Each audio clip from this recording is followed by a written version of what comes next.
2014 সালে এনেছে উনি, যে রাজ্যে ওনার ক্ষমতা আছে তাদেরকে কিন্তু দিতেন। এটা ফুল ভাঁওতাবাজি। আর এখন এই ভোটের সময় উনি এখন ফোনে বলছে 3,000 টাকা দেবো।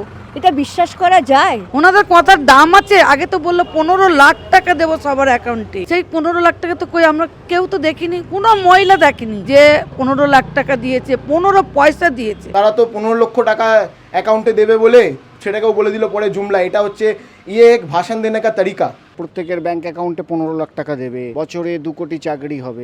এখন দেখছি নতুন একটা স্কিম নিয়ে এসছে, অন্নপূর্ণা ভান্ডার। দেশের স্বরাষ্ট্রমন্ত্রী বলছেন অঙ্গভঙ্গ কলিঙ্গকে এক করুন। কলিঙ্গ তারা কিছুদিন আগেই জিতেছে 24 সালে। সেখানে সুভদ্রা যোজনা চালু করেছিল। কত টাকা পেয়েছে সেখানকার মহিলাদের একবার জিজ্ঞাসা করা হোক, তবেই সেখানে উত্তর পাওয়া যাবে। কিন্তু আজ মনে হয় বিহারের 1-1.5 বছর ভোট হয়ে গেছে, 1-1.5 জনও হয়তো 2,500 টাকা পায়নি। কিছুদিন আগেই দিল্লিতে নির্বাচন হয়েছে। তারা কত টাকা পেয়েছে সেখানে? 3,000 টাকা করে তো তাদেরকেও প্রতিশ্রুতি দেওয়া হয়েছিল।